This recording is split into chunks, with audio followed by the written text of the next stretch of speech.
Freddie, first of all, can you talk about the training situation and preparation for this fight, where you're going to be? And we're going to train in Pacquiao, which is about 5 hours above Manila by car. It's 5,000 feet of altitude, and it's the Olympic Training Center for the amateur boxing team in the Philippines. It's a lot quieter than Manila or Cebu or any place like that, less populated.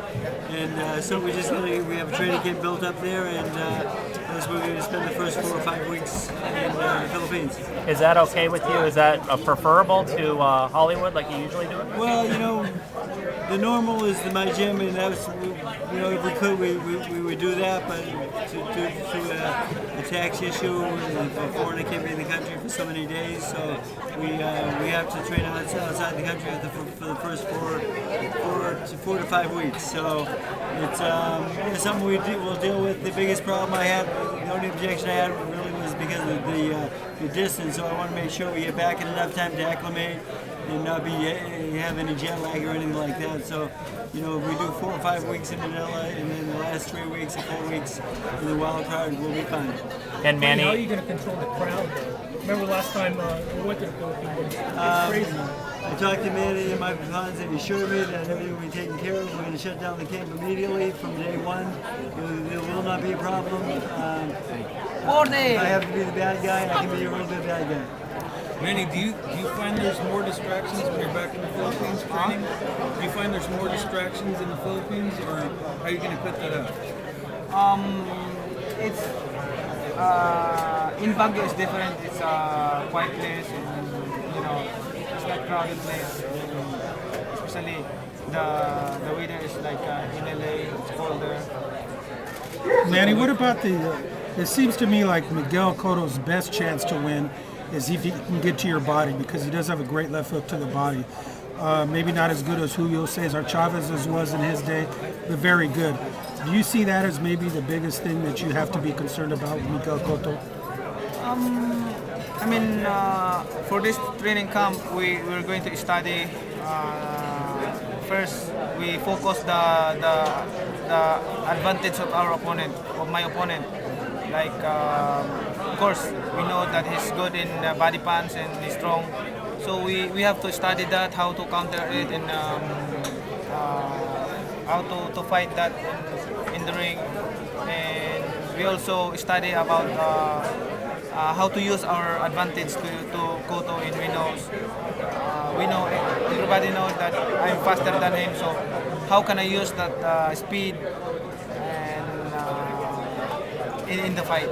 Freddie, what do you think about that as far as the body punching? Is that Miguel Cotto's biggest or best asset? He breaks people down with that left hook to the body, and I've been watching a lot of tapes on him, and one thing about Miguel, he knows how to nullify speed, because that's how he dealt with Shea Mosley. So he's very good with distance and timing and so forth. So we have to throw a little bit of a curveball at him and not really come right at him. And so it's going to be a much more tactical fight than people think, because he's a very smart fighter.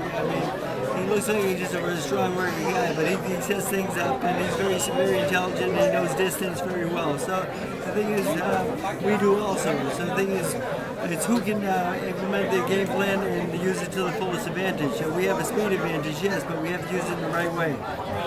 Manny, the left hook that you knocked out Ricky Hatton with, is that the best punch you've ever landed? The cleanest punch?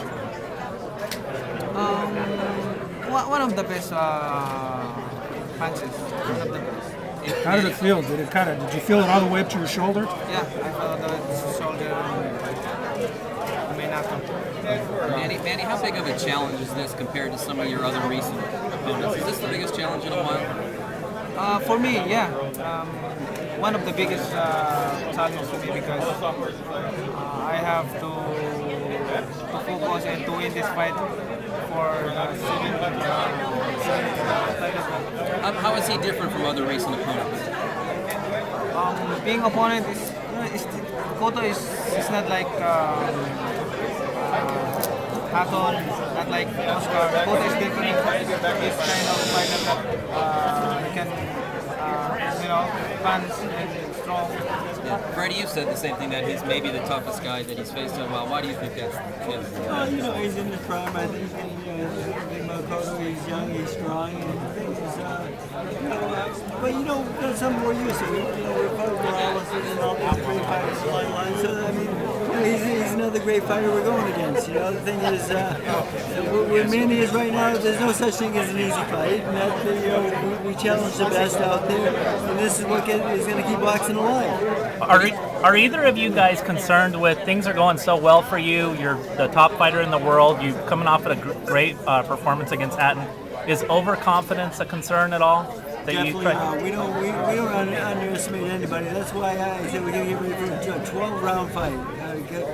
No knockout in this one. This guy's very resilient. The knockout comes, it comes. But the thing is, if you go out there looking for a knockout with Miguel Cotto, you might get caught yourself. So the thing is, we're going to be very tactical. And the thing about when Manny Pacquiao at this stage of his career, when we set a game plan out, he can hold that game plan for the 12 rounds and fight it very well. He's very intelligent. He's learned a lot along the way. At one time when he was a little bit younger, he get a little reckless and try to just kill you with the left hand. But now he's a much different fighter now and a more complete fighter. And we're going to fight a very tactical, smart fight. Manny, Thank you. who do you think's going to win this weekend between Marquez and Mayweather?